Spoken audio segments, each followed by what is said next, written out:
السلام عليكم ورحمة الله وبركاته. الحمد لله رب العالمين والعاقبة للمتقين، والصلاة والسلام على أشرف الأنبياء والمرسلين نبينا محمد وعلى آله وصحبه أجمعين، وبعد. فقال الله عز وجل: أعوذ بالله من الشيطان الرجيم. إن الله لا يستحي أن يضرب مثلا ما بعوضة فما فوقها فأما الذين آمنوا فيعلمون أنه الحق من ربهم وأما الذين كفروا فيقولون ماذا أراد الله بهذا مثلا يضل به كثيرا ويهدي به كثيرا وما يضل به إلا الفاسقين. سورة البقرہ کی آیت نمبر 26 ابھی آپ کے سامنے تلاوت کی گئی ہے۔ اللہ تبارک و تعالیٰ کہتا ہے: ان اللہ لا یستحی ان یضرب مثلا ما بعوضة فما فوقها۔ بے شک اللہ تبارک و تعالیٰ نہیں شرماتا ہے اس بات کو بیان کرنے سے۔ کون سی بات؟ ان یضرب مثلا ما بعوضة، کہ وہ مچھر کی مثال پیش کرے، مثال بیان کرے، فما فوقها، یا اس سے کوئی بڑی چیز ہو۔ اللہ تعالیٰ اس سے نہیں شرماتا ہے۔ یہاں پر اللہ رب العالمین نے ان کافروں اور منافقوں کی مذمت بیان کی ہے جو اللہ رب العالمین کی بیان کردہ مثالوں پر اعتراض کرتے ہیں۔ دیکھیے، قرآن کریم میں اللہ رب العالمین نے بہت ساری چیزوں کی مثال بیان کی ہے۔ ابھی کچھ آیت پہلے منافقوں کی 2 مثالیں اللہ تعالیٰ نے بیان فرمائی، بارش کی اور آگ کی، اور اس طریقے سے اللہ تبارک و تعالیٰ نے قرآن کریم میں مکھی کی مثال بیان کی، مکڑی کی مثال بیان کی۔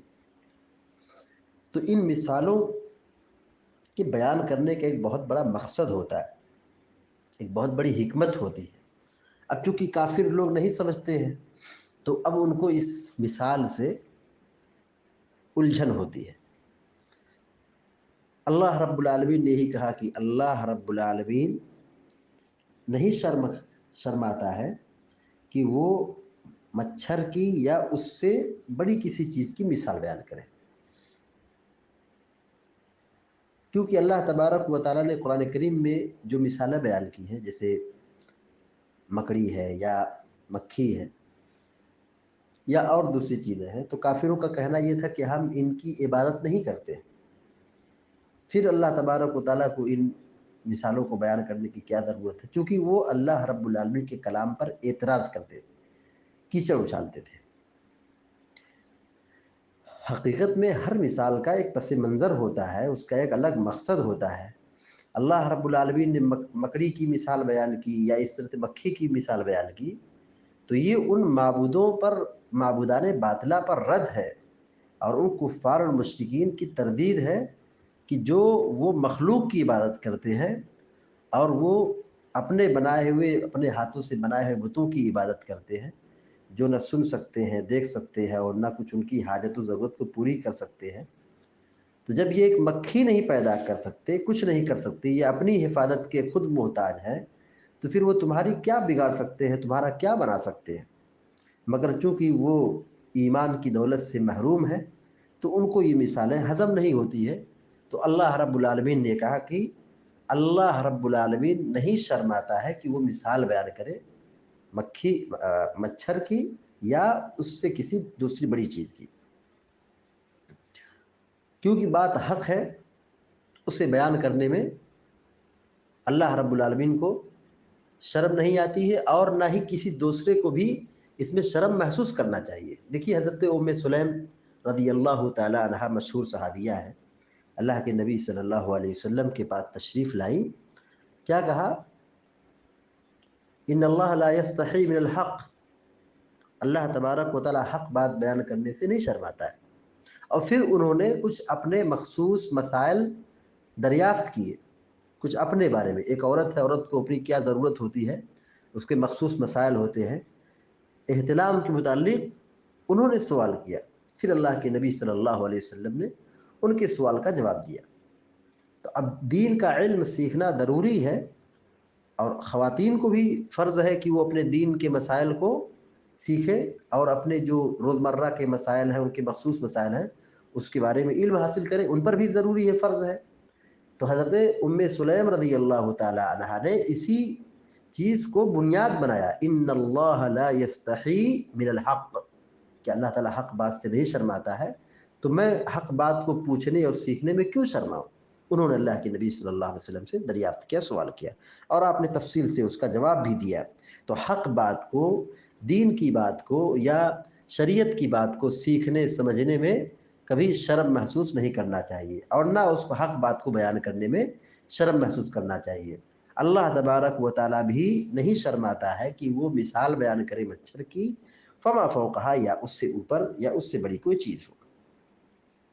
چونکہ منافق اور کافر قرآن کی حکمت اور اللہ رب العالمین کی مصلحت کو نہیں جانتے ہیں، اور وہ ایمان کی نعمت سے محروم ہے، تو ان کو ایسی مثالوں سے الجھن ہوتی ہے، تکلیف ہوتی ہے۔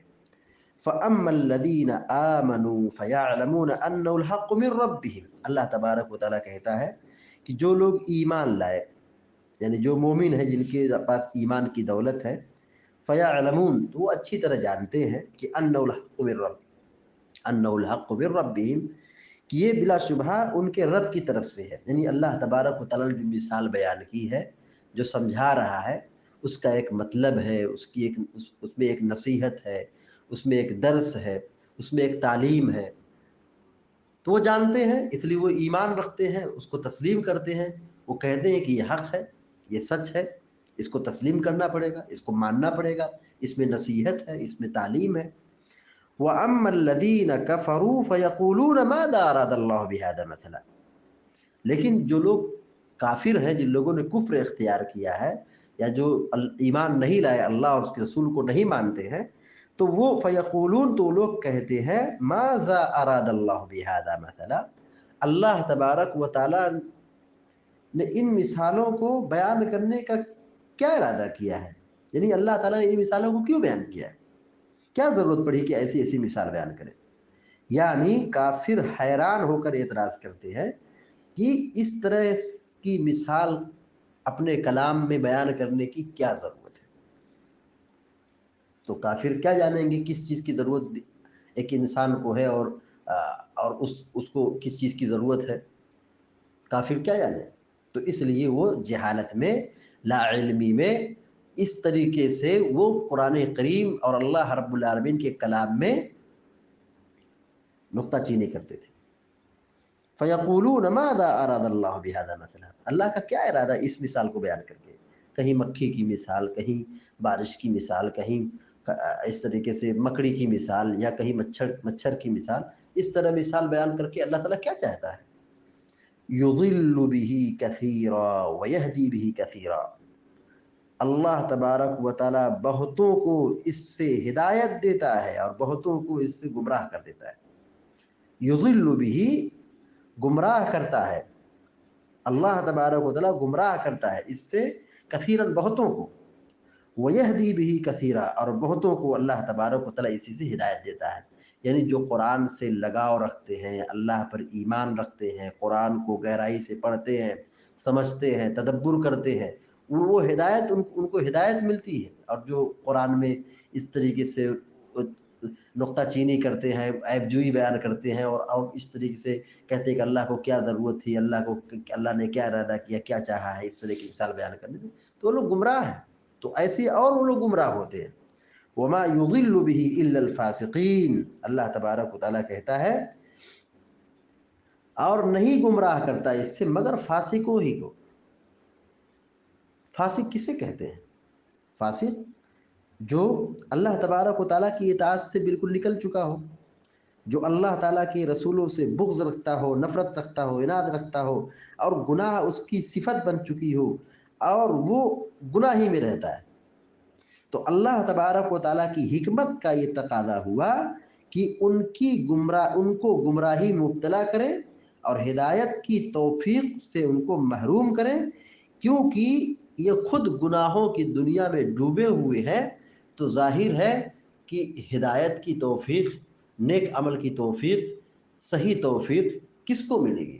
جو گناہوں سے توبہ کرے گا، ہدایت کے راستے کی فکر کرے گا، تو ایسے شخص کو اللہ تبارک و تعالیٰ کی جانب سے ہدایت ملتی ہے۔ اور جس کو ہدایت کی فکر ہی نہیں ہے، وہ گمراہی تلاشتا ہے، گمراہی کے پیچھے بھاگتا ہے، گناہ میں ڈوبا ہے، شیطانی ہتھ کنڈوں اور شیطانی جال میں، جنجال میں پھنسا ہوا ہے، تو ایسے شخص کو ہدایت کہاں سے ملے گی؟ وما یضل به الا الفاسقین، اور اللہ تبارک و تعالیٰ اس کے ذریعے فاسقوں کو گمراہ کرتا ہے۔ تو اللہ رب العالمین جس کو چاہے ہدایت دے اور جس کو چاہے گمراہ کرے، یہ اللہ تبارک و تعالیٰ کا اختیار ہے۔ تو اس لیے اس آیت کریمہ میں اللہ رب العالمین نے مثال بیان کر کے اہل ایمان کی تعریف بیان کی ہے کہ یہ اہل ایمان اللہ کی مثال کردہ باتوں کو سنجیدگی سے سمجھتے ہیں، جانتے ہیں، تسلیم کرتے ہیں، اس پر ایمان رکھتے ہیں، اور یہ کہتے ہیں کہ یہ برحق ہے، یہ سچ ہے۔ اور اللہ کی مثال کردہ ساری چیزوں میں، اللہ نے جن چیزوں کی مثال قرآن کریم بیان کی ہے، اس میں توحید کا درس ہے، اس میں گہرائی ہے، نصیحت ہے، اور اس میں سنجیدگی سے اگر غور کیا جائے تو اس کے اندر بہت ساری عبرت اور نصیحت کا پہلو موجود ہے۔ لیکن جن کو ہدایت کی توفیق نہیں ملی ہے، اور جو اسلام سے محروم ہے، ایمان کی توفیق سے دور ہیں، پیدل ہیں، تو وہ لوگ اس میں کیچڑ اچھالتے ہیں اور نکتہ چینی کرتے ہیں، عیب نکالتے ہیں، کہتے ہیں کہ ایسی مثالوں کو بیان کرنے کی کیا ضرورت ہے؟ تو اللہ رب العالمین نے مثالوں کو جو بیان کیا ہے اس میں حکمت ہے، مصلحت ہے، تعلیم ہے، درس ہے، نصیحت ہے، لہذا اللہ تعالیٰ کی مثال کردہ آیتوں کو اور اس کی تعلیمات کو صحیح طور پر سیکھنے، سمجھنے اور اس پر عمل کرنے کی توفیق عطا فرمائے، اور ہر قسم کی گمراہی سے اور ہر قسم کے شر اور فساد سے اللہ تعالیٰ ہم سب کی حفاظت فرمائے، آمین یا رب العالمین۔ اقول قولی هذا واستغفر الله لي ولكم ولسائر المسلمين فاستغفروه انه الغفور الرحيم، وصلى الله على نبينا محمد وسلم تسليما كثيرا، والسلام عليكم ورحمة الله وبركاته۔